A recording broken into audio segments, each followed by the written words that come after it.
Wake up one day to find that I've become the power bank of the whole dorm. When the percentage shown above my dorm mates' heads is low, they'll be tired, angry, and ill-tempered. My job is to help them recharge via all sorts of physical contact. If I don't do my part, my grumpy dorm mates will force me to charge them up anyway. My roommates all seemed to be in a bad mood today. Above each of their heads was a number that showed their battery levels, which were currently quite low. The atmosphere in the dorm room was stifling. I carefully slipped out of bed and tried to minimize my presence as much as possible as I went to pour myself some water. Just as I was about to get up, I accidentally brushed against the back of Lenny Craven's hand. The number above Lenny's head rose from 7% to 9%. Lenny was stunned for a moment. However, his surprise lasted only a second. He quickly returned to his bed with a long face. I sipped my water carefully in silence and prepared to go back to my bed. Just as I was about to climb back up, Nigel Simpson suddenly called out to me, "Alex, pour me a glass of water." How annoying. Why didn't he ask when I was drinking? He just had to ask when I was done, and was about to go back to my bed. What a jerk.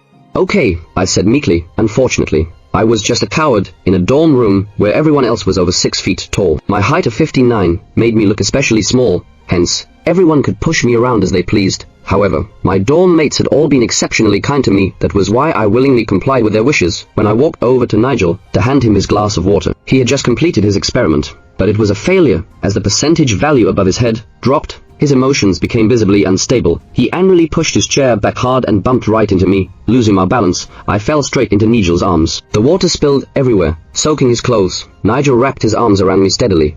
Just as he was about to speak, he suddenly noticed something unusual. He looked at me with an arched brow.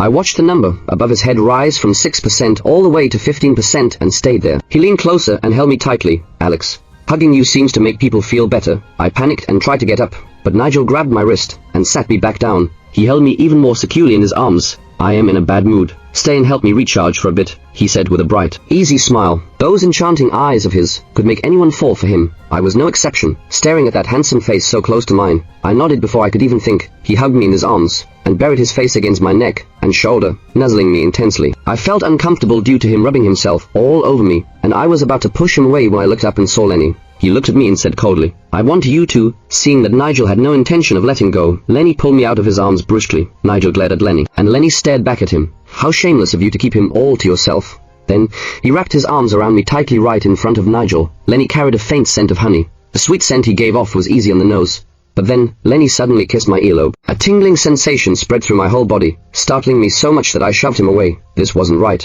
Lenny looked at me with a hurt expression. "Alex, I don't know what came over me. Just now, I felt so sad.